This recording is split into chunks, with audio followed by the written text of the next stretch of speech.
Hello and welcome. This is Dawn Nocera, and this is your Empire Building Mastermind Hangout. And this is episode number 20. I think we've done more than that, but I started numbering them 20 episodes ago. So welcome, welcome, welcome. And I'm very excited about today's Empire Building Mastermind Hangout because we have got a very special guest. I'm hoping that he joins us because I don't see him on right now.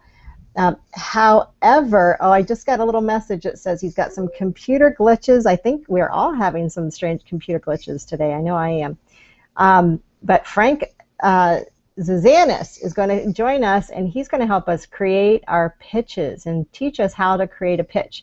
And we're going to talk about pitch slapping our business today.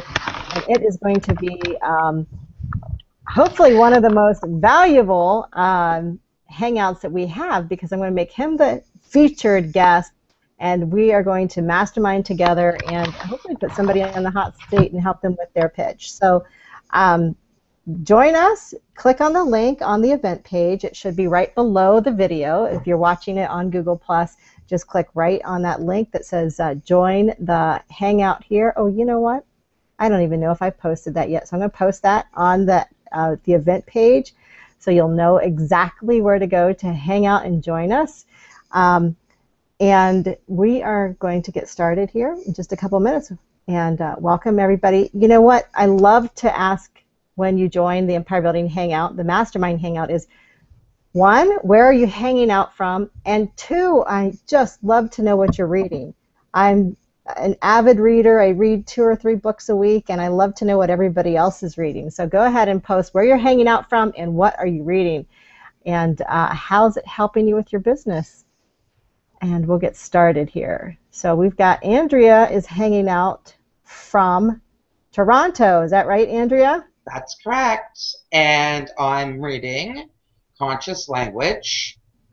Also started with Unwitting the Devil.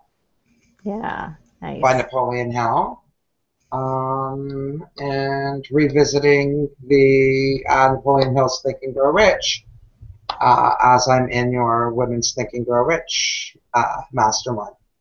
Yeah, excellent books, excellent books. So lots of energy around outwitting the devil lately. So just want to kind of do that hat tip to Sharon Lechter, you know, for bringing that book out, the archives of Napoleon Hill's archives.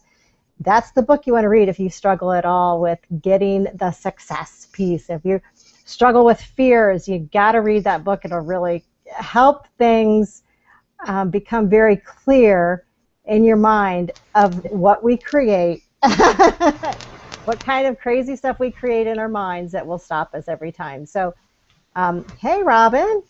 Woo. We've got everyone coming in. Welcome, welcome, welcome. Where are you hanging out from? The question is, where are you hanging out from and what are you reading?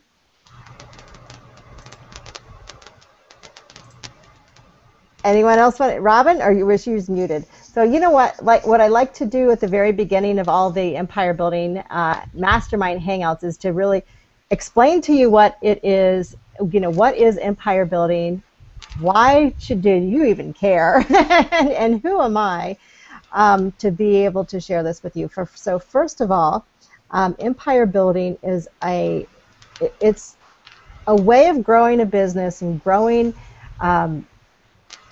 yourself as a business owner and as an entrepreneur and as a coach and as a mastermind facilitator in a way that says that you are doing this inspired by who you are, your business is a part of you, and that it's a very natural and easy expression of who you are. Your business is a natural and easy expression of who you are. So that there's an acronym and then that goes along with empire building, and the E is for starting with ease of mind, and that's all about creating that mindset that really sets you up for understanding who you are and how you fit into your business, understanding what you want out of your business and how your business can support you, and not the other way around where you're putting all your energy into supporting your business. Your business is really designed to support you. So that E is about that. Everybody, if you're on here, if you could go ahead and mute this just while I'm just at the very beginning of this, that would be helpful.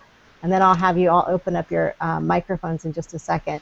So the M in empire building is all about making a meaningful offer. And the meaningful offer is it's creating an offer that you are designed to give to the world, and it's creating a meaningful offer that can actually help you sustain your business. It can actually help your business grow and thrive, and it's that magical offer that is the soul of your business. And the P on empire building is about preparing to profit, and that's really about the marketing. And we're going to talk to Frank Zazanis today, and he's going to help us with a pitch, creating a pitch that will help us market our business, market our offer in a way that creates attention and attracts clients. And I love that. So those are the two things that we're going to go for. That's my intention. I don't know what Frank's intention is, but we're going to have him on here in just a minute. The I in empire building is about inspiring action and taking inspired action, and that's really about sales. That's really about making it where your offer and your clients connect. It's that exchange of energy, exchange of money in most cases, where you are, the purpose of a business is to make money, so you are making money from your offer. And so taking inspired action and inspiring action in others is about sales. The R in empire building is about creating a relationship with your results. So as you become more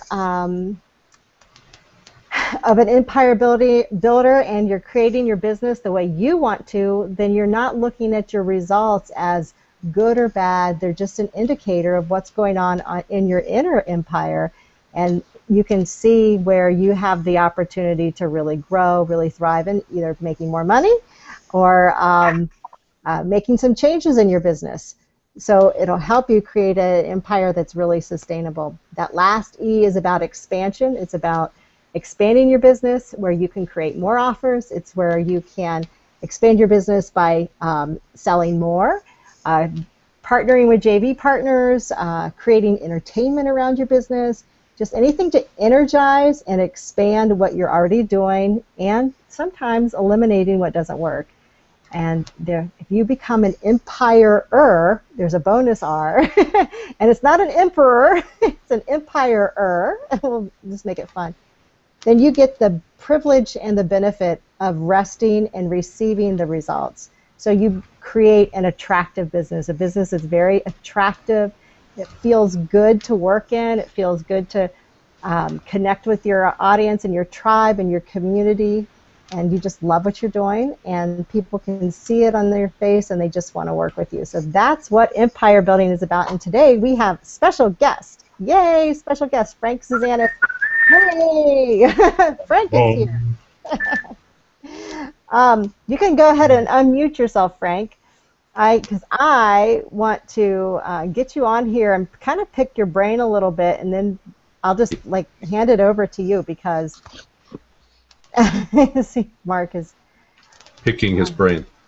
Picking his brain. I get it. Oh, that felt a little weird. All right. Okay. These spirits are about to speak. All right, you got it, Mark or Frank?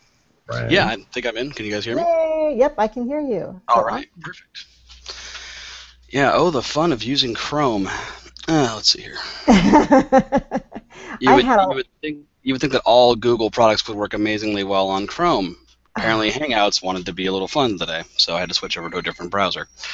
Oh, that's interesting. Yeah, I was having some fun with Google this morning too. Well, we'll just say it's called fun because I was having all kinds of technical problems. I'm not going to say that they had anything to do with Google, but we are here, and that's good. So. Where are you hanging out from, Frank? Oh, I'm out here in Simi Valley, California, which is in Ventura County. Right.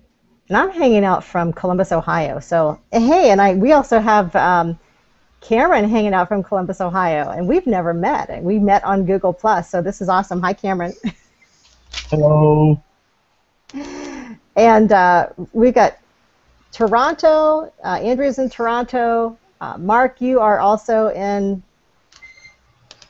California. Thousand Oaks, California. And Not Robin, far from Simi Valley, California. and Robin's in Santa Cruz. Awesome. We have. Yay. Yay, Sam. All right, let's get Frank back on here because I have got so much. I am so excited that you are on today because first of all, we've been doing the hangouts, the masterminding here on the Empire Building Hangouts, and I just kept hearing from Mark, from your, Mark's your promoter here, and I just kept hearing about how much he was getting out of working with you and how he went to the workshop with you and how he created the pitch. And I'm going to let him talk here really quick because he's raising his hand. So, No, Mark, I was showing you how much I got out of it. Okay, yeah. Another visual. It's for people who can't hear the... Never mind. I caught you drinking there. My new cup. I'm manifesting a Tesla, guys. Manifesting the Tesla. So I am drinking out of a Tesla. Awesome. I'm just saying, if you're going to make it easy, you're going to make it fun, you might as well get the accessories, right? First person I heard that's going to drink her way to a Tesla. I like I that. am totally Love that, Dawn. Love it. Anyways, that's another story. But, hey, Kathy's here too. All right, so Now it's time. Kathy's here. now we're having a party. Oh my, and she looks real. That's amazing. Can we hear you, Kathy? Can you hear me? Yeah. Yay! I've been working on my technology all weekend. Oh, yay, Kathy. Nice job. Great. This is a great Where's the example. intro music for Kathy? Oh, yeah, we're skipping. Okay, good. Uh-oh, I think they're going to mute me now. I better shut up. All right, we got to get down to business Keep because adding apps here, Nate. Robin has added Google Effects. Use app. All right, I'll use app, Robin. Thank you. Are we Sparingly. apped up yet? That's for Kathy. there you go. Nice. Oh, there we go. That's what we needed. We needed the clapping. So this is all. Thanks for the clap, whoever gave it. Whatever. Okay. Yeah, we need With me. So, you guys, I'm really excited to have Frank here because not only did Mark get some great benefits, we heard his pitch. You've got other people who are benefiting that Mark, who are benefiting from Frank's work, and so I'm reaching out. I reached out to Frank and I said, you got to get on our Empire Building Mastermind Hangout. Come and share what you have and let us know how we can do this. And so that's what today's going to be about, is how we can create this pitch. And I'm just going to sort of let Frank take it over because I don't want to get in the way or make any assumptions about his magic and what he does in the world and how he brings himself and his gifts and what he does out there. So Frank, welcome. Well, it's good to be here. Yeah. You see me and you can hear me. Haha. So, I do want to ask you a couple questions. One is, how did you get started as the pitch man? How did you get started doing this? And I know that you're brilliant at it. We're going to get a little example. I hope that you have some, example for us that you can share with us. But how did you get to be the man? Well, actually, it started in a really unique way. I was working for another company, just doing sales. And one day I was asked to be the 10-minute speaker at my networking group, and the product I was selling at the time was actually really, really simple, so I could talk about it in 30 seconds, so I figured why take 10 minutes to talk about it. And I decided to just talk about something I've been doing for years and years with a variety of different companies, which is pitching products and how to pitch correctly. And that 10-minute talk ended up turning into people coming to me afterwards and asking me for coaching, which I'm like, hey, there might be something to this. So that's how it all got started. Then we had a couple seminars, and it just kept growing and growing and growing.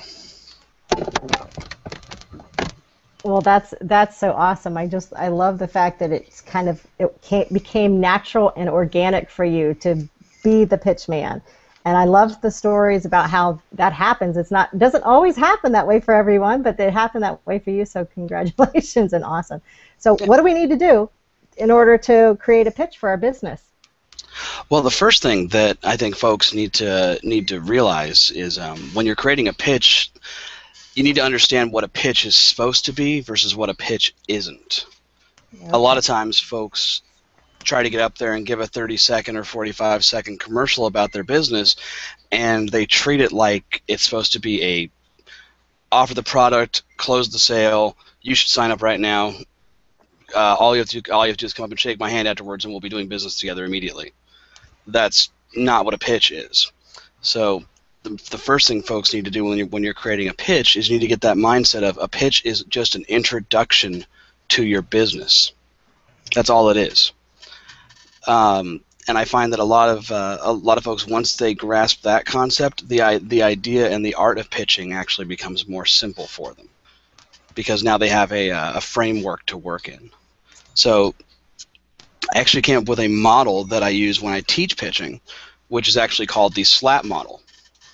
And so yes, my upcoming book and all that stuff is called Pitch Slap Your Audience. And you need to be really careful when you say that, otherwise people think you're saying something else. Right. But the reason I decided to go with the SLAP method is because what a pitch should be is a pitch should be something that jolts somebody and rivets them a little bit, kind of like a slap would do. And it also needs to be, I'd say, unexpected as well. Because a lot of times if you hear somebody say, oh, I do this for a living, you immediately start getting visions of what they do. Meaning, if somebody tells you they're a financial advisor, you immediately start assuming that they're going to be wearing a tie, a long-sleeve shirt, and they're going to speak in monotone all the time, because they are money people, and that's how money people talk. And that's honestly just not the case.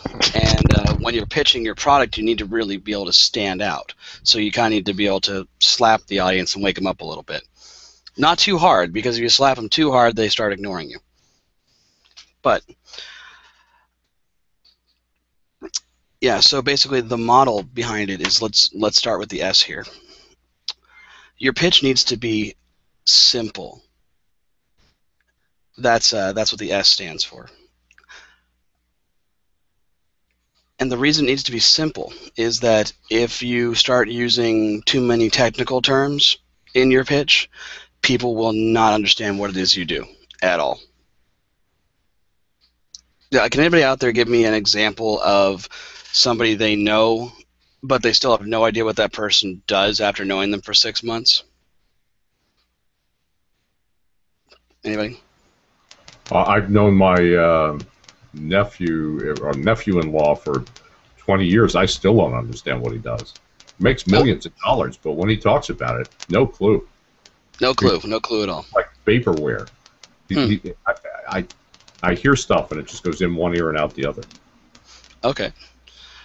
Yeah, a good example of that is the IT field and the financial industry and who else? Not to offend anyone, but a lot of folks in network marketing have that issue, or multi-level marketing have that issue.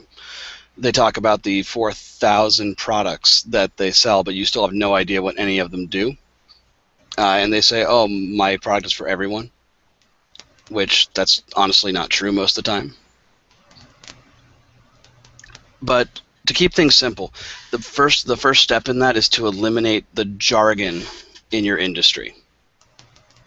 And what I mean by jargon is, if I were to come up to somebody and say, hey, I can help you diversify your portfolio, that means to me absolutely nothing. Because first off, I come from an entertainment background and some art as well. So artists call a portfolio something completely different than the financial industry calls it. Right? The financial industry, they're talking about your investment portfolio, versus your portfolio in the art world is an example of your work. So those are two very, very, very different things. So when somebody says they want to diversify my portfolio, I'm wondering what in the world that means. So another good way to put that would be to taking the jargon out of it by saying, I help you choose a variety of ways to invest your hard-earned money so you get money back.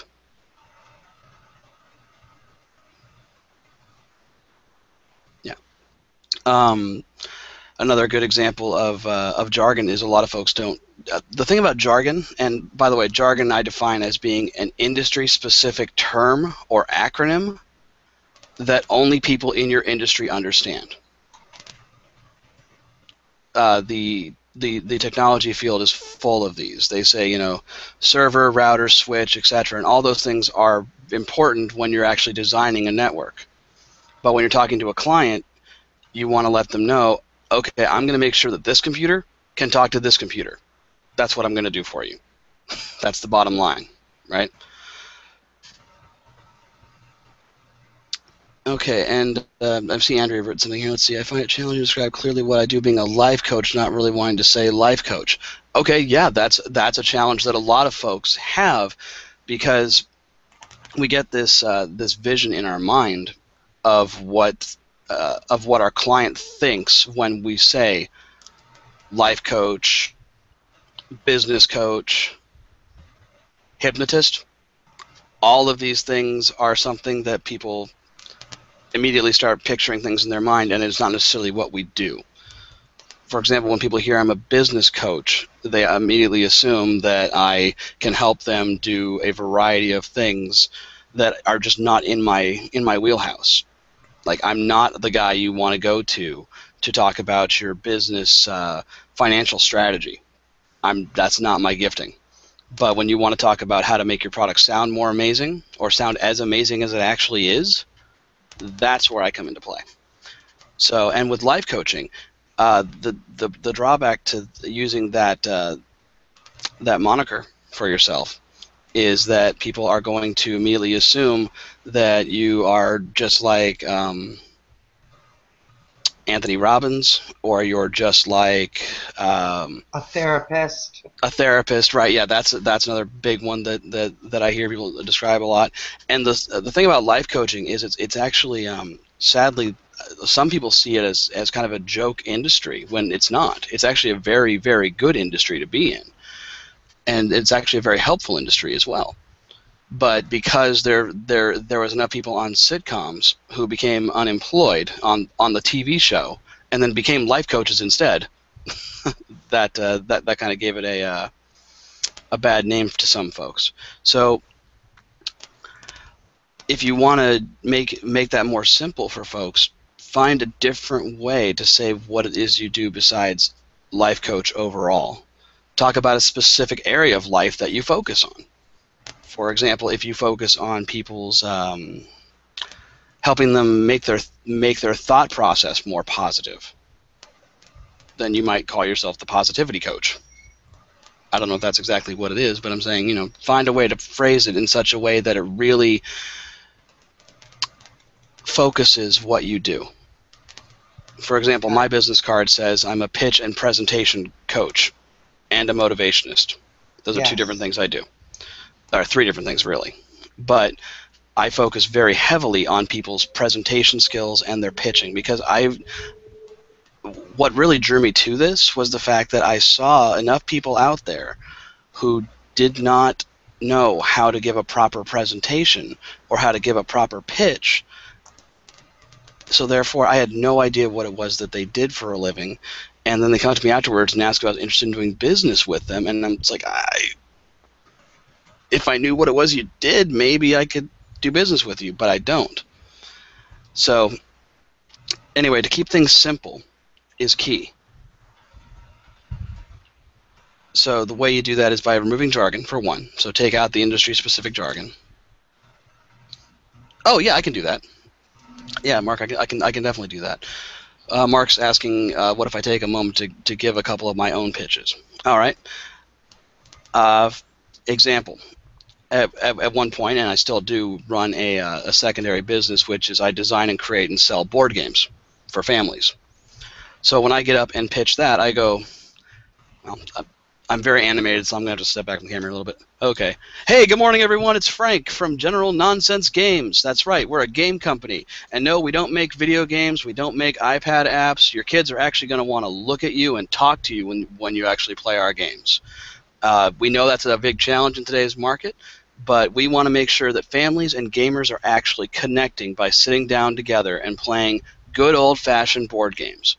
We also know that a lot of folks struggle with the content in video games nowadays, so we actually remove all of that adult content from our games to make sure that the game you're playing with your family is family friendly, so you're not going to have to be embarrassed when you break out this game in front of grandma. So I'm Frank with General Nonsense Games. If you want to know more about actually talking to your kids, come talk to me. That's right, and that's my pitch for General Nonsense Games.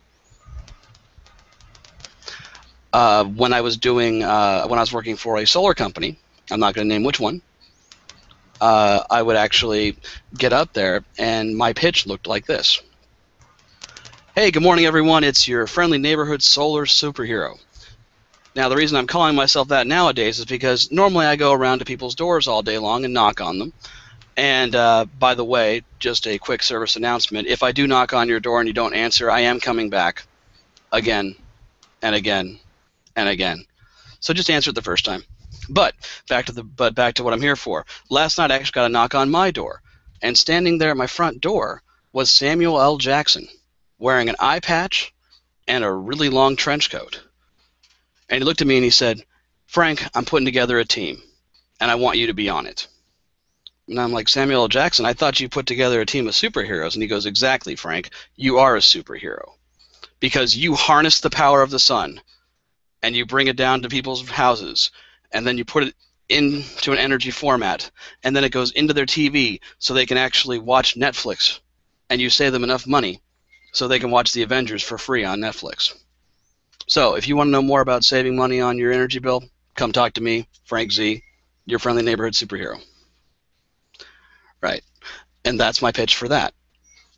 Now, both those things are very, very unique to that industry, because most solar guys get up there and they pitch and they say, "Hey, I'm Frank. I do solar.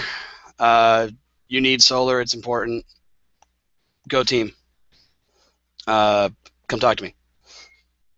And then they go sit down.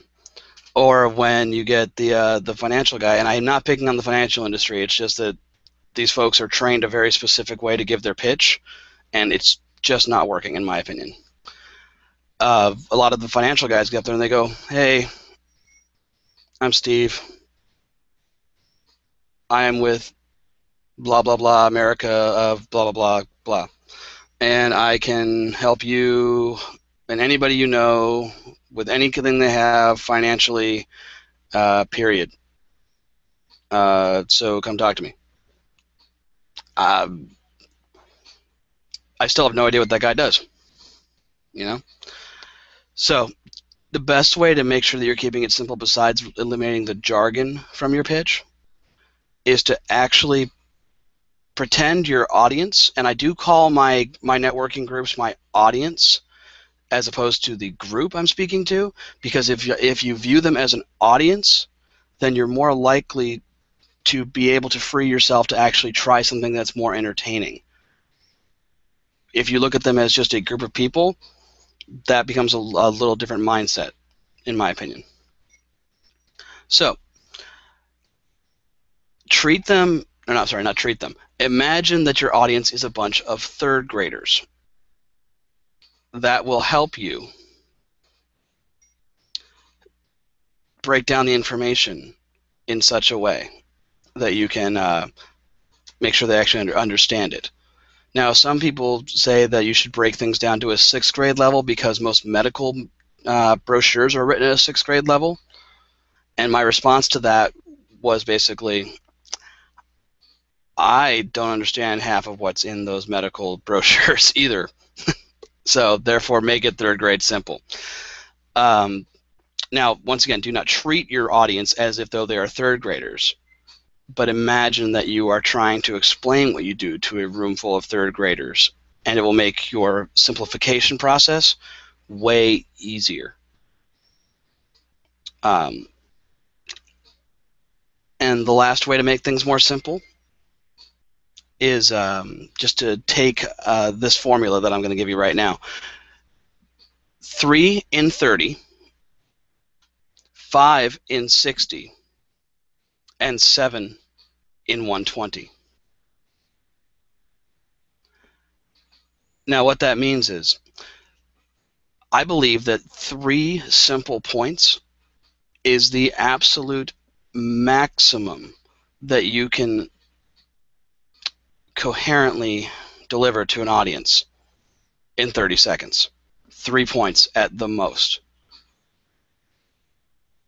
And in 60 seconds, I say 5 is the absolute most you can give out. And in 120 seconds, 7 points is the most that you can possibly give to somebody. And that's if you are really, really, really succinct in what you're talking about. Most of the time, I try to stick to 3 or 4, even if I have a full 2 minutes. Because I'd rather go deeper on 3 points than try to give out 7 other things I do. So, for example, when I give my own pitch about doing yourabusiness.com, I talk about how the three main things I do is I help people with their pitch, with their presentation, and with their confidence. Those are the 3 main things that I help focus on. Because if you can't talk about your product confidently, nobody's going to trust you to buy it. If you can't talk about it in a compelling way, nobody's going to be listening to what you're saying. So I try to make sure that folks I'm working with can do those things. And the best way I found to do that is to give yourself restrictions. Because a lot of the greatest creative works of our time have come from restricting yourself. Not saying I can do everything, saying I have to stay within this little box. And if you give yourself a box to work in, and my camera is facing the wrong way, box to work in, there we go. If you give yourself a box to work in, it makes things way, way easier to pitch and just to give a presentation overall. Because if you try to talk about everything you can do, nobody's going to understand any part of it at all. So a lot of people say you want to grow that box and try to make it huge. I say try to make it smaller. Because the more you focus in on something, the more people are going to understand your expertise. Any questions so far? Comment. Yes, please. This was this part of your admonition to us the couple of times I took the seminar was really very important. I was looking at the pitch I wrote in the last one today and realized there was still simplifying to do. So I continue to go back to this first step. It is so very important. Restrict, 3-year-old, no jargon, and do you need it? I mean, I think the final thing is it, in simplicity, is do you need it? Does it add anything? Can you take it out? Because taking stuff out literally does make it more powerful. So, for example, I'm just looking at my at the end of my pitch, break up laughing at your next party. Then I had break away from been there, done that, eat and greet parties with a comedy hypnotist show. I realized that whole line does nothing, so now it reads, break up laughing at your next party with a comedy hypnotist show. I dropped all of that extra verbiage, even though it was clever and cute, but simple is better. Longer is not. Yeah, absolutely, absolutely. My goal is to actually get my personal pitch down to where I get up there and just say, "Hi, I'm Frank. I help you talk good," and I sit down. But I think that's too simple, honestly. But yeah, no, I do like the fact that you recognized the excess verbiage and took it out, because a lot of times people want to add and add and add and add, and that just detracts, as you were saying. That really is the way it used to go. I would have like a bare bones thing and keep adding. Now I keep looking at it going, what comes out now? And the 30-second thing has got to become almost a 20-second thing. I've got to leave space in for the laugh lines. People react to this so strongly, and I had to get used to them reacting and have something planned for that. I mean, obviously, I have spontaneous stuff, but the spontaneous stuff would be too long. And then I'd be over the 30-second limit. If you don't know what I'm speaking of, we're talking about the restriction of 30 seconds in the networking groups. They start hitting bells and then slamming gongs, and finally they tackle you. I mean, there's large beef-eating people come out of the woodwork and throw you to the ground and drag you off, kicking and screaming, and still pitching or bitching. I'm not sure which. So it's really important to leave some air in this thing, let it breathe. The simplicity allows for more theatrics too.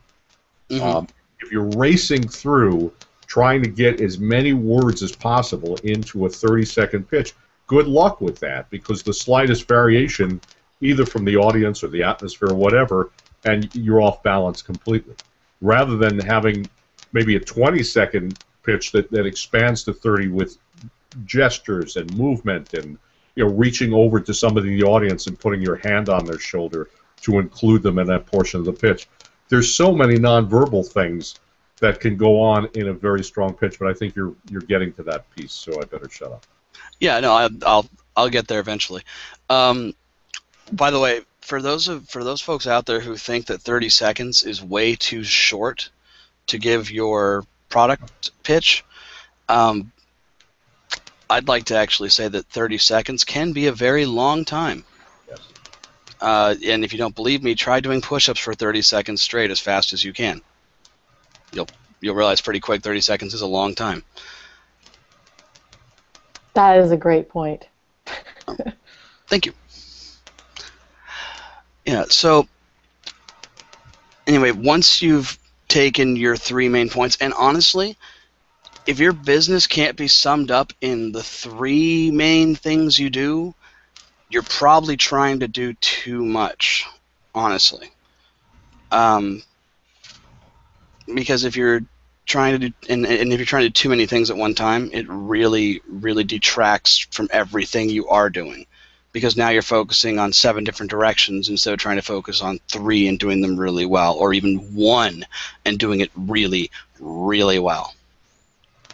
I love that. I just wanted to say that. I think when we, as business owners, we think we have to do all these different things and be all these different things to people, we actually confuse ourselves too.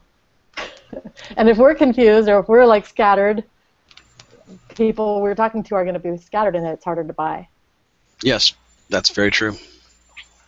That's very true. I'm not sure if any of you guys have ever run into a person at a business networking group who gets up there and says, hey, I'm this person and I represent this company, this company, this company, this company, this company, and this company. If you need anything at all, come see me. Yeah. No. That's no. Because, once again, experts focus on something. That's how you become an expert at something. Yes. Yeah. That's actually a good point, Mark. Scattergun approach makes everyone scattered, including ourselves. So, yeah. So that's the basic idea behind Simple. I mean, I go more into that in other places where I've talked about this, but I want to give you guys the next portion here too, which this is one area that personally my expertise is really in, which is the L in SLAP. The L stands for lock-in moments. What that is basically engaging as many senses as possible. So a lock-in moment is defined as ways to engage multiple senses to enhance memory retention. The more senses you lock in with somebody, the more they're going to remember.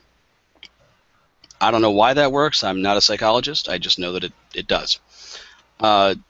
And a good example of that is in my own pitch when I'm talking about, does your company do what you say you do? Because a lot of people think that your name says it all, right? So I actually take out a box of bounce dryer sheets at that point. And I throw it on the ground.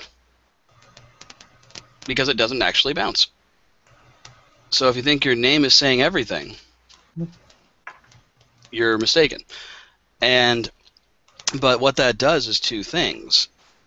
A, it gets people to laugh a little bit, which I've found that laughter is a good way for me personally to get folks to listen to what I have to say. But it's also visual.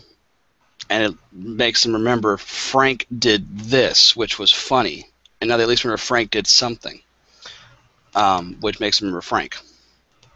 Now, of course, if they go so far as to remember all of that, which is that your name doesn't do everything, or doesn't say everything, now they're remembering, oh, Frank helps me get beyond just my business name and actually tell people what I do. That's one example. And in my pitch that I used to use for the solar company, you couldn't see my gestures completely on the screen because it's very small, but what I did was I would take my hands like so, in like a round shape here, and I would put it over here, up in the air. And then the next sentence I would say, I would swing my hands down and put them over towards my side. And then after that next sentence, I would swing them to the other side as well and make a gesture that looks like this, kind of. Let me see if I can do that from this camera. That would look like this, which is supposed to be a TV with the rays coming out of it. That would actually lock in, okay, he takes sun and puts it in my house and allows me to watch my TV, which is the basics of what solar does.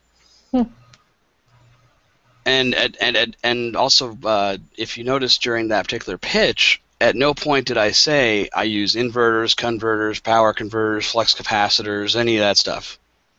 It was literally just, here's what the product does, period. And that's one thing that I'm really, really, really big on, is I don't need the technical way you do something. I just need to know what you do. We can talk about the technical stuff later. Right. So with lock-in moments,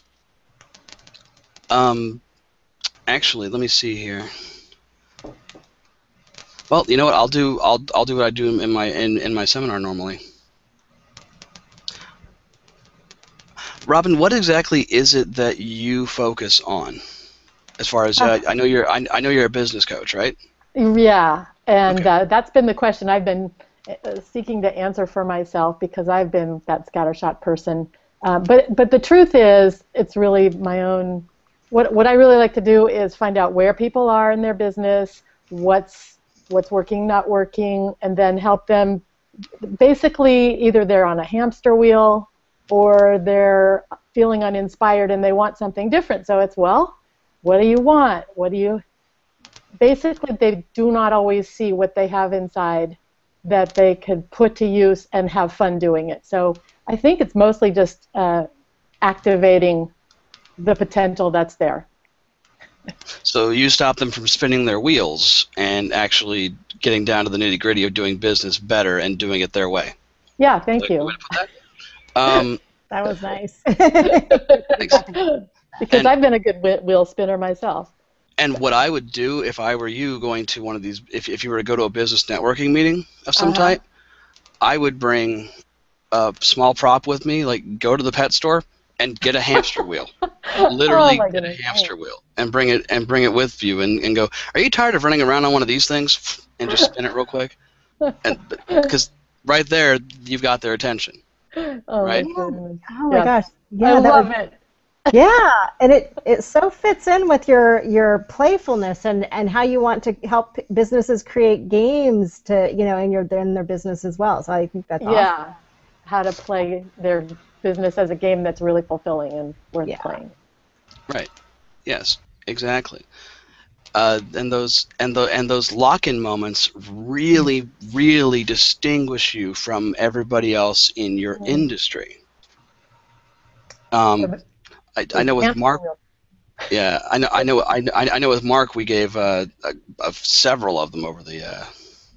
What's the Mark? I'm trying to remember what the last one I gave you was. It's been a while.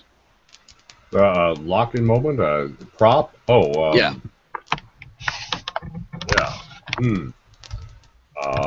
Okay. Actually, or we can. I can give a good example, not using you, but using Dina. Yes.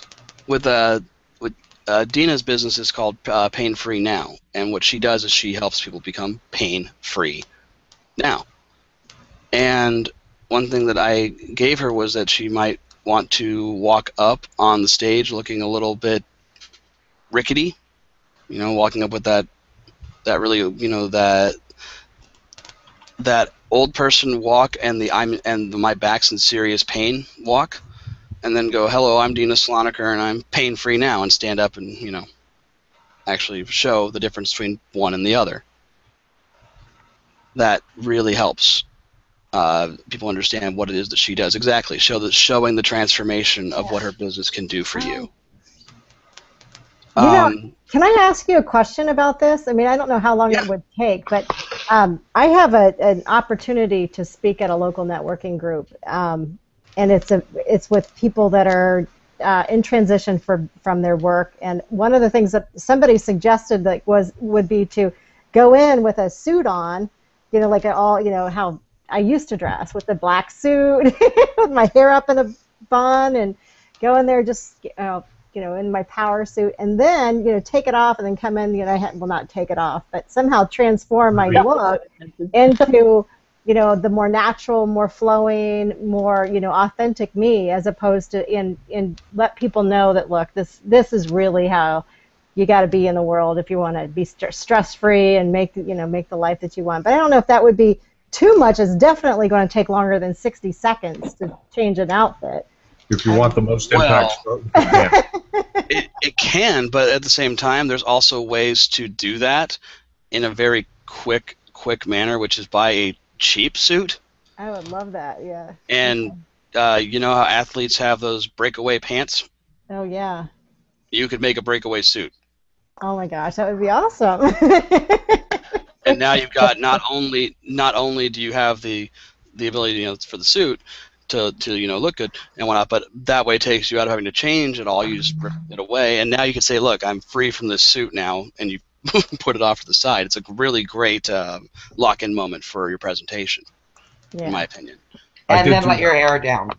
And then let my hair down. Yes, exactly. Yeah. I did that once for Dole Foods. I was performing up in Monterey for them, and the time before I had been significantly heavier, so I stuffed my tuxedo with Dole salad bags. Oh my God. I looked like the same guy. I was so moved and so inspired by what we did here last time, and look at this, and I ate this stuff, and I started throwing bags of salad, Dole salad, to the audience, and then I led them in a cheer for Dole. It was hysterical. That's awesome. You think they're still talking about it? I think they are. I think I hit one of the execs square in the shoulder with a bag of his own salad. It was hysterical. Great. In a good way. In a good way. Awesome. So go for it. We want video. We want to see those pictures, Dawn. Yeah, I would too. I'm trying to figure out the logistics of that. That would be fun. But you can buy a boring dress. Stick one of your video cameras in the back and let it roll, because you'll be talking about that for a long time to come. Yeah. And so will they. Yeah. And I kind of want to move down the line here. That way everybody gets a little something here that they can actually use when they go out to do their next pitch. Okay, so talk to Rob. Okay. Hey, Kathy. I'll get to the A mark. Okay. Hey, so what is it that you do exactly? Exactly? Yeah. That's a fine question. I'm still trying to figure that out. What is it that you do generally then? Well, I was doing massage, but Okay. I'm not doing that anymore. Okay. So now I have, I am a Beachbody coach. Okay.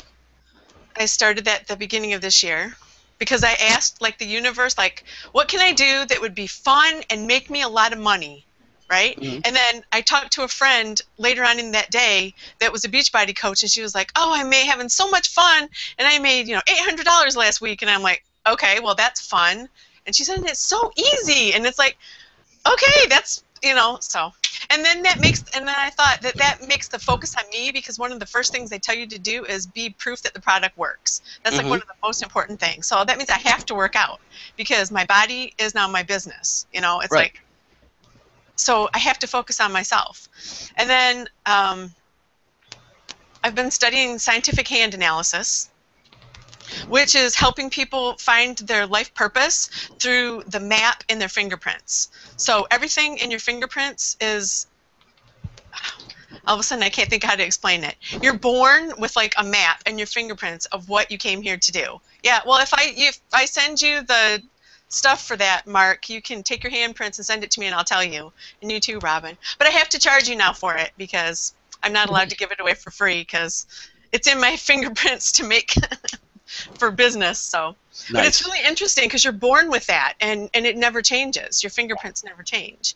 So I've been studying that and what all of that means and how to decode that for people to help them pinpoint what their purpose is much faster instead of just like slapping in the dark at, you know, should I do this or should I do that? It tells you what you came here to do, what you wanted to do when you came here. Okay. And then I've also been doing a lot with art. I've been painting a lot. Wow. Which you can see. Some of my paintings back there. Wow. And they're like awesome. Getting really like amazing. So so that's kind of like a spiritual aspect, you know. All of those things are kind of in a way like a spiritual kind of, I don't know. So I just don't know where to like you have to like pick one thing to focus on, right? And I can't pick one. As soon as I go in one direction, I think, yeah, but what about this? Or what about the hands? And what about the painting? And what about the beach body? And then I just sit down and get on Facebook and start talking to people. Believe me, just like forget it, you know. I get that. Yeah, I get that. Because for a while I was a game designer and a solar salesman and a comedian and a magician and a speaker and a youth worker at my church, and just I was Mr. and as well. I would suggest that you pick whichever one you think is going to actually make you the happiest, because when you're doing that, that's going to actually it's going to not feel like work at all. It's going to feel like, you know, I'm doing what I love doing and getting paid for it. Yeah. So, but if you are going to do multiple things at one time, I have one major recommendation for you. This isn't part of the talk normally, but that's different business cards. Do not make one business card that has all those things listed on it, because I've seen that mistake many times. That's a problem. But let's pick just one of the things you do. Let's talk about the Beachbody coaching.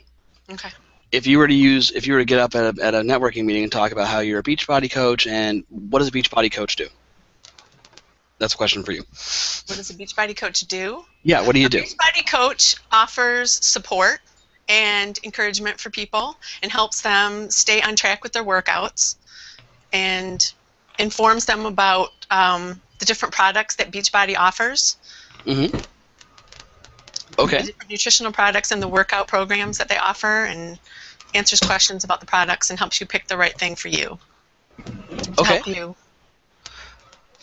Is that another company? Like, and you represent them? They have the P90X, right? Yeah, P90X, Insanity. Yep. Yeah. Oh, I see. Okay.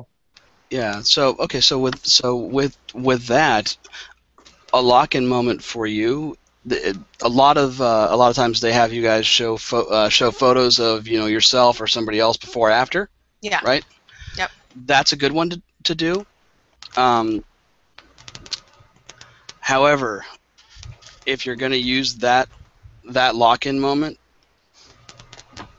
I would highly suggest that you make sure it's somebody that you know, because a lot of times they have company pictures that you can just use. Mm-hmm. and talk about somebody who's done this. Make sure it's somebody that you personally know, because I can tell you, as a salesperson and as just a consumer in general, I can smell a mile away when somebody goes, "Oh yeah, and this is my friend from wherever, and they did and they lost 200 pounds." You know, it's right. It comes off really fake, and I really want I really want your business to succeed. So I want to make sure that you use people that you actually know, and especially if it's yourself, it's even better, because then you can say, "Here's what it did for me, and that's what I know." Because a lot of times, you know, people get skeptical about health coaches in general, just because they're wondering, "Oh, is it going to work for me?" Right. You know? But for another lock-in moment for you is, if you're a Beachbody coach, you have so much fun stuff you can do with just a beach ball. That's ridiculous. You can take a beach ball and actually throw it out to the audience as you're talking, just to lock in that quick moment of, oh, beach body. That's what she does. She does beach body. We're at the beach. Yeah, exactly. You could wear sunglasses. Yeah. Yep. Yeah, and there's 1,000 ways to do that well and to make it you. Because that's the main thing that my business focuses on, is putting the you in business. Because a lot of businesses, give you these cookie cutter pitches you're supposed to give. Yeah. Whereas I really want you to be you, because people do transactions with faceless entities, but they do business with people. And I want you to earn your clients' business, not just their transactions.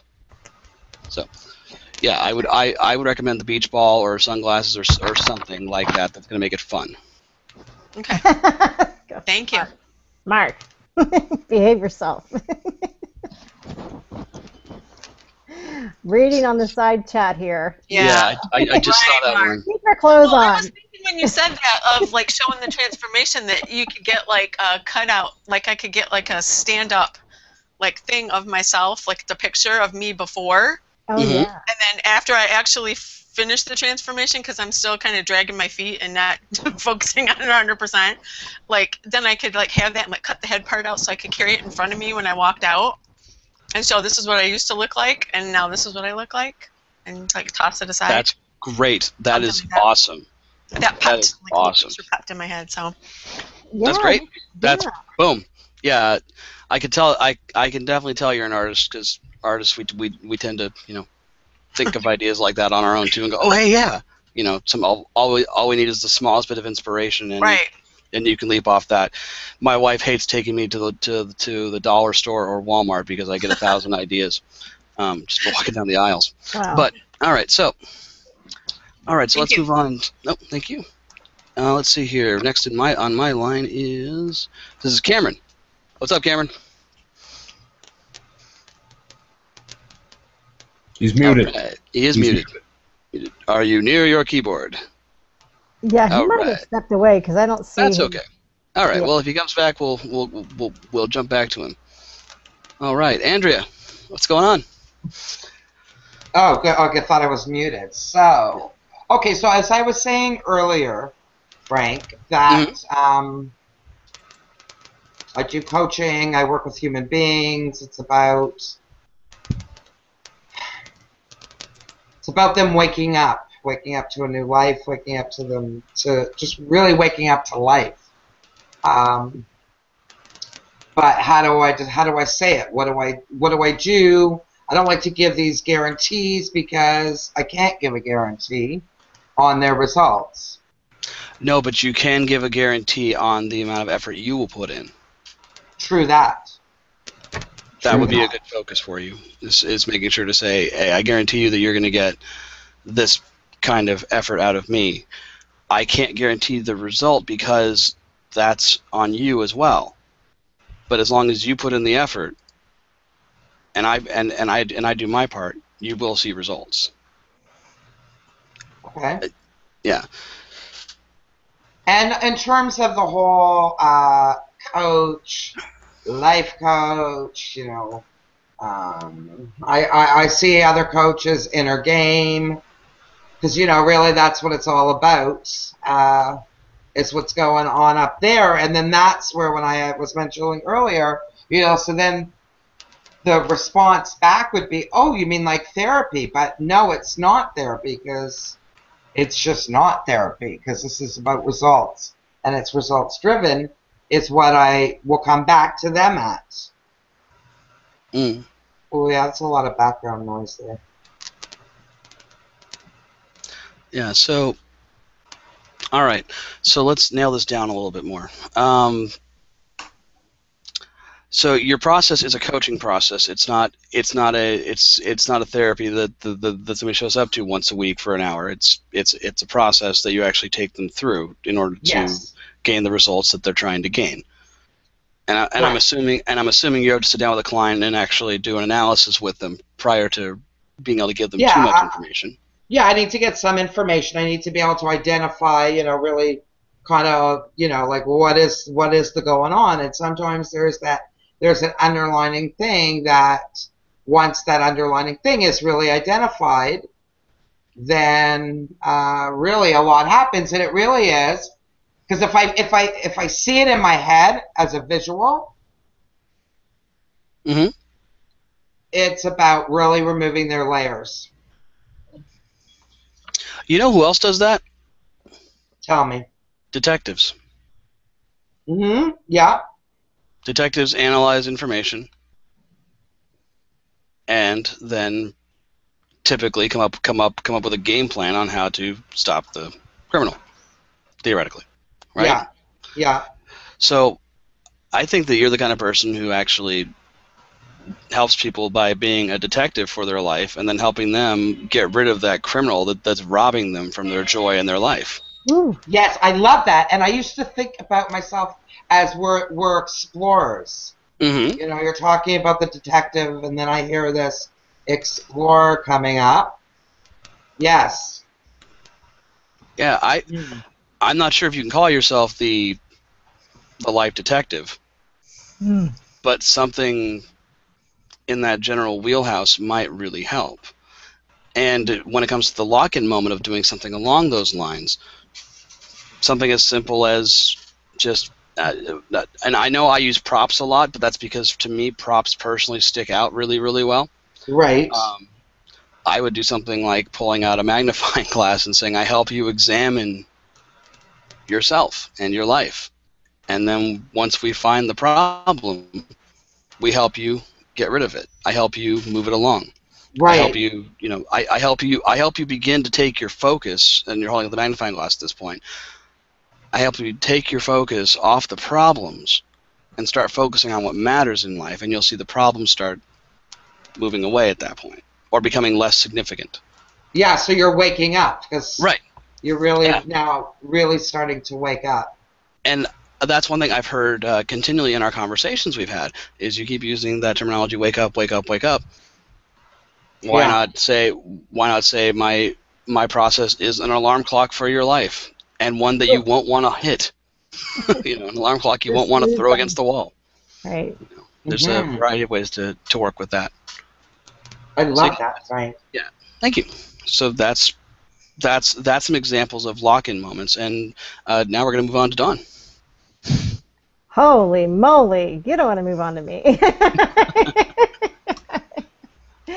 Yeah. Okay. Yeah. Yeah.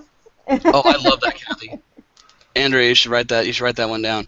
It says when you're ready to stop hitting the snooze button in life, call Andrea. Oh my gosh, that's so good. See, Kathy, you are rocking. This is what being in a good mastermind group does. It allows you to mastermind and create those, the inspiration for everybody else. So we'll see what you guys can, juice up for me. I do two things. Uh-huh. I help people create freedom in their life through their business. And I think we all do that in some ways. I have two programs that I coach currently. My Empire Building program, which is that helps people really get the process of business and see where all their creativity fits into that business model. This is a lot of words I'm using. And I also have another group coaching program that's more around life. So I help people transform their business and their lives through coaching programs. And that's the basics of what I do. Yeah, and I actually think that the lock-in moment of the suit idea works for that on both counts. It really is breaking away from the shackles of the suit and really doing business the way it should be done, the way it was initially designed to be done until the Industrial Revolution came along and we started using the factory mentality on every business. Yeah. Oh. Seth Godin talks a lot about that in his book Lynchpin. That's a good book, by the way. Yeah. I think yeah. So yeah, I mean, you've already got your lock-in moment. Another funny one might be to take a tie and take out the part that goes around the neck and put a rope there instead, like a noose. Yeah. Oh, that would be funny. And just saying, stop seeing this way, and something like that. I don't know. Oh yeah. Silly stuff, but it does actually lock in what you do. I'm going to move on here to the next part, though, just so we can get into that real quick. The A in the SLAP model, when you're giving your pitch, is you want to talk about how available your product is and the availability overall, meaning who is your product or service for? Example, if you're a financial coach who only works with folks who make $70,000 plus, that might need to go into your pitch, because that will eliminate a lot of the questions you get of, oh, hey, can you help me in my situation? I've got a significantly part-time job at this place, and I'm making $14,000 a year. Well, that coach is not necessarily the right coach for that person. They might need somebody who's a little more down to their level. So, talking about who is your product or service for, and you can talk about how it's delivered, how quickly, when is it available, etc. Like if you have a special offer you're giving, you might want to say, this is only available from now until the 17th. It's available online, or you can call me, or you can show it to my office, or whatever it is. And you really want to be specific in how your offer at this point and your availability works. And I'll give you a really sad example that I know of somebody who did not understand the concept of availability. Magicians are actually famous for this. There was a magician who put on their business card, magic for all occasions. And somebody asked that particular magician, can you do magic at a 3-year-old's funeral? And the answer to that question is no. Well, then you're not really for all occasions, are you?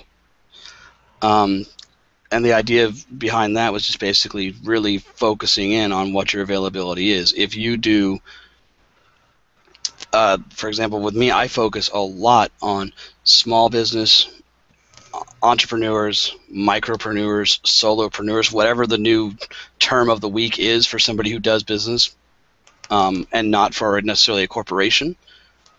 That's who I focus on. Because I could go talk to a sales team at a corporation about what I do, but I think that it's more useful for the small business and the entrepreneur, because for somebody who works in a corporate environment, it's very hard to break out of the company mold, because the company will not like that very much typically. So you really need to focus on how you're available. For example, with me, my availability is I do coaching either online or in person. I have a few downloads on my website as well, and whatnot. Am I available to everybody? No, I'm only available to a set number of folks a month, unless it's in a seminar format. Then that's a different story. And when I talk about my personal availability, one thing that I talk about a lot is the fact that my coaching sessions are not charged hourly. I charge by the result of the coaching session, because I know that some folks I will be able to get through a particular point in a half an hour. Great, then we had a half an hour coaching session. But if it takes 2 hours to get to that same point with somebody else, I'm more interested in them getting the result of the coaching and not necessarily in my hours overall. Granted, if somebody took 8 hours, we might have to have a conversation about that. But generally, I don't like to put it into a box, because I know that not everybody fits into the same box. And that part is typically the easiest part for folks to really nail down in their pitch, because most of us know how we're available. And the P in the SLAP method stands for personal or person. What that means is you want to tell a brief client story. You want to tell them why you love what you do. You want to be a person at that point. Because once you show the fact that you are a person just like everybody else in the room, people are more likely to want to discuss things with you, as opposed to just wanting to hear the price or whatnot. I love when I hear somebody talk about why they do what they do. For example, one of my buddies is a weight loss coach, and he lost something like 200 pounds. And he loves what he does. You can tell. He lives it breathes it, eats it, all that. And the thing I love about watching him when he pitches is the fact that he really gets into this personal thing and says, hey, I can't tell you that this works for everybody, but I can tell you it worked for me. And he gets really passionate about that. And then he talks about typically about a client. So it's really important to make sure that you're being personal and being genuine. Both those things are part of being personal or being a person. And when you're telling a client story, keep it brief, because sometimes folks give you all the information about the client story, and that eats up 45 seconds of their 30 seconds. You just need to keep it brief, saying, hey, I just helped Steve save $1,000 on his insurance. I just helped Steve in Moore Park save $1,000, or something like that. You can do that, but you don't have to say I had helped him save money on his blue Camaro and all that. You don't have to get into all that, unless that's something you're focusing on now is working with high-end cars. Then you want to say that. So the main thing about pitching is that it's a living and breathing thing. You need to understand that you're not going to write the perfect pitch the first time. You need to actually be willing to mess with it, move things around, try new approaches, just to keep it fresh as well. Because if you give the same pitch over and over and over again, it's going to become stagnant to you, and therefore become stagnant to the audience you're talking to as well. So that's the basics. There's a lot more to it, but that's the basic idea of the SLAP model and pitching, is to use those things, those ideas when you're formatting your pitch, and that will hopefully help you pitch way, way better. And if you're already really good at pitching, hopefully this will help you even focus a little more on certain aspects that you weren't thinking of. That is very true, that last. To put together two of the ones that affected me strongly, I said at the beginning, simple affected me strongly. The personal affected me strongly because I could never really grok how to get personal in a 30-second presentation. Like you said, if you even give one story, you've used up 45 seconds of your 30 seconds. And again, those people they hire from the NFL are running in from the sidelines and tackling you and dragging you out the door, never to be heard from again. So I would like to offer what I just refined again from the combination of personal and simple and lock-in moment, if I may. And I have my back to the audience when I stand up there, plant myself, turn around, or I yell out to nobody in particular except myself, "Give me a break, Mark!" And then I pause. And then I get confidential with the audience and I turn around. That's what I used to tell myself. The 4-pack-a-day smoker, the shy kid who mumbled and stumbled, and then I actually like lurch into the audience and stumbled in public.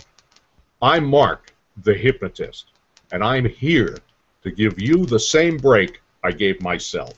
And then it goes on from there. Break your bad habits like smoking or your fear of public speaking. And I'll point right to somebody who's clearly not doing so well with that. Not in a way that calls them out, but in a way that encourages them to get the break. Breakthrough performance in the boardroom, the game room, even the bedroom. I have to be careful with the bedroom because invariably somebody will start, coming back with a comment. I'll just have to leave it hang there in the moment, nod at them, and continue.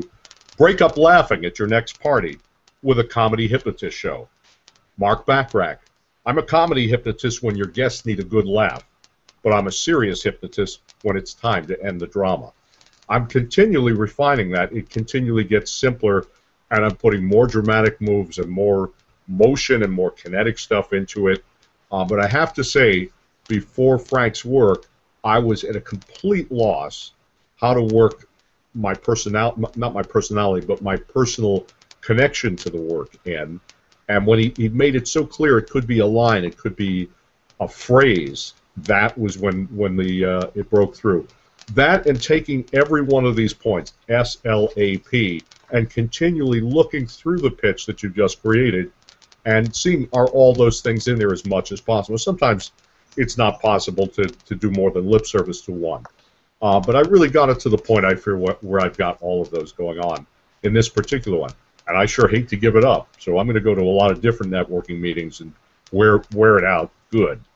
One other thing that I think is really critical, you know, Meryl Streep doesn't show up on the set and write her own lines. She might have a script that she might ad-lib off of them, but people pay a lot of money to those writers to write stuff. To go into a 30-second presentation without anything scripted at all is a little bit nuts. I mean, it's a lot. It's the only real estate you have to introduce yourself in what could be a very long and boring meeting. And to sit there after doing that 30 seconds, go, geez, I wish I'd written something down. Probably too late. So, you know, I would say jump in and take these principles and write a couple of pitches today before this goes out of your mind, and keep them around and keep working on them. They're not. I mean, I thought this was really good, but I'm getting it better and better. Soon I'll have to clone it. Okay, enough said. Thanks, Frank. Thanks, everybody. Thank you, Frank, and thank you for sharing that, Mark. Yeah, definitely. That was great. I loved you sharing your pitch and seeing how it's evolved, because I've actually heard it before. My hair is doing crazy stuff here. Yeah, I really like how you worked hard to get it personal, Mark. And that personal part is it seems like that's a really very key part of the formula, a magical part of it. For us to actually be delivering ourselves, like our energy through that like path right there.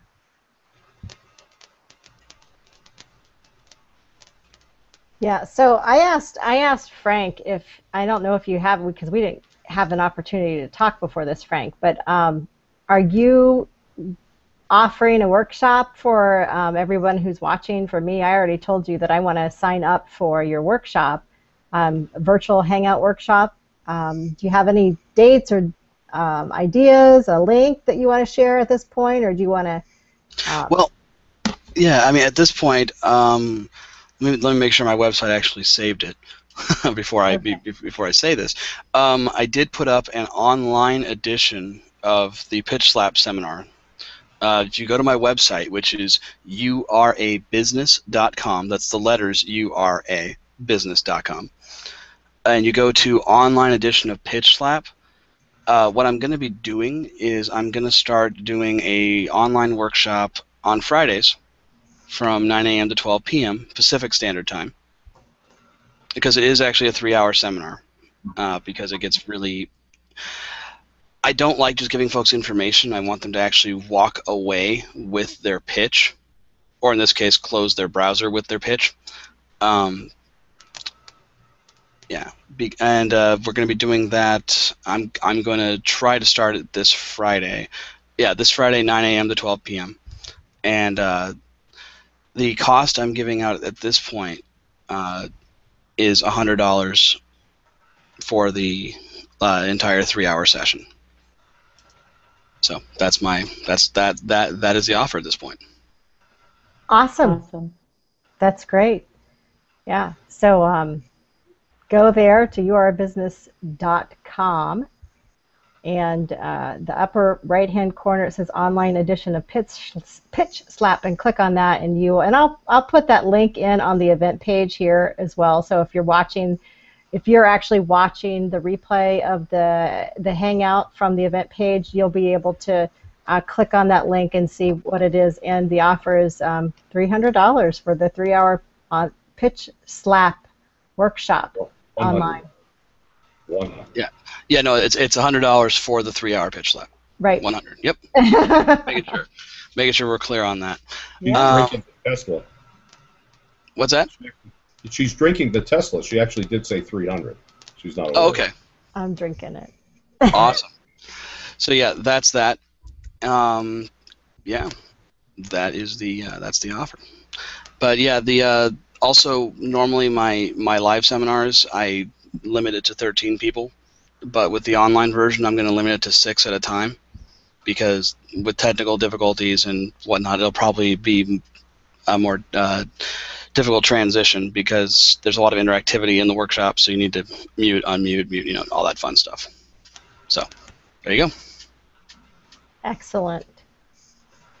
All right, and then I'm guessing that if somebody signs up and if it's full, then you're going to put them in next week's class. Would that Correct. be correct? Or if we've got something going on this week, because actually I think I might have something going on this week, so I might miss this week's, but I would love to do it the following week.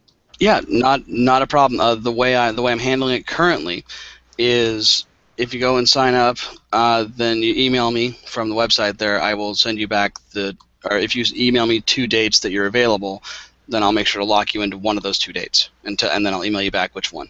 All right, sounds good. Any final words before we get off of here? Everyone, final words about this Hangout. Did you like this? I mean, we're doing something different. We had like the expert here talking about how to create a pitch. Was this fun? Did you learn stuff? I mean, I learned a ton. I've been taking notes the whole time. So, do we like having more experts on here? I love it. Absolutely, especially ones like Frank. Yeah. Yeah. So There's no one like Frank. really so much value, Frank. Thank you really so very much. You worked with us. You're great. Thank you. Mr. Pitch Slap Man. Ow! Great. All right, so awesome, and I will see everyone next. We can wrap this up, because I don't want to keep us on and just keep talking for no reason. We are finished. Does anyone have anything else that they want to say? How about are we complete? And Mark or Frank put us all in the hot seat today. I mean, every one of us got that. Cameron had to check out, I think, but every one of us had that opportunity to be in the hot seat and get a little bit of magic from Frank today, which I really appreciate. Any final words? All right, I have an impulse. Okay. I did promise everybody last week that I would do a voiceover after they did this. I think I should make the promise to the people who take the seminar, so that I will do the voice on the Adobe Voice after they've done that. We showed the Adobe Voice that Frank put together for Dina. I guess we can't do it right now; it'd be too much. But that would be great. Because I think you'll get the most use out of it at that point. Yeah. So you can have it, and then you can put it up on your website, or just blast it all over Facebook, or put it on your iPhone or Android. Walk up to people and go, "You want to know what I do?" And a set of earplugs. Give them a set of earplugs that they get to keep, hopefully without your earwax on them. Like a fresh set. They've got to be clean and hygienic. And you can get those for 99 cents in a 99-cent store, gang. Although here's a quick tip: they don't always work so well. You might want to go for the $1.50 ones. And so the next time somebody asks you what you do, especially on an airplane or an elevator, if you really want to know, here's my gift to you, and take a listen to this for the next 30 seconds. You will blow their minds. Oh, that's cool. No one is doing that except for students of Joel Bauer. Thanks, Joel. Cool, great. I love this. I love this masterminding environment. I love how we're coming together and sharing with each other and really giving each other our value. So keep it coming. And when you're ready, anyone on here who's ready to become, to be the expert, let me know, and we'll have you on as the expert. Your topic. So I really want you to stay, kind of in that, let me know where you think your topic fits into the empire building, that formula. Where does your topic fit into that? And for masterminding is all about that expansion piece, and it's also about the creating the ease of mind. So there's the 2 E's is where masterminding starts out. So if you are an expert, and if you're watching this and you're an expert in masterminding, we could put you in on one of those 2 areas. So we're talking today with Frank Zazanis, and about the pitch slap, and that's really about marketing. It really is about getting what you do out there in a way that's easy and attractive, and it gets you clients, and it creates a lot of positive energy and memory. And that is one of the things I think is fantastic about the pitch, is that the way Frank has set it up for us is that he's showing us how to create memory through the which step was that? The L. The L. The The lock-it-in moment. Yeah, the lock-in moment, because some of us, need that leverage of having that lock-in moment so people can remember us. And I love that. My ideas just started, flying. I'm going to sit down and make a whole notebook full of things that are possibilities, and I can try them out. It doesn't have to be permanent, right? That's the great thing about about everything that we do. Just do it, give it a shot, practice, and see what results you get from doing it, and doing it over and over again, so you know that it's that you can get some really good feedback, not just once and done.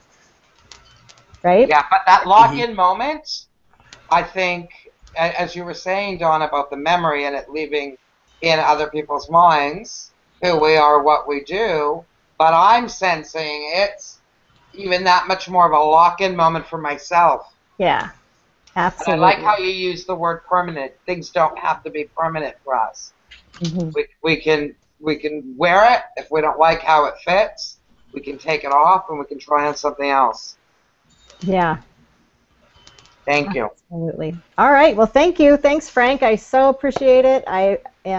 Mark's put the little link on that chat, but I so appreciate it. So appreciate you being here and joining us in the Hangout and our mastermind in general. So hopefully everyone comes back next week, and we'll have some more to report. So until next time. Yep. Oh, you're going to close off? I was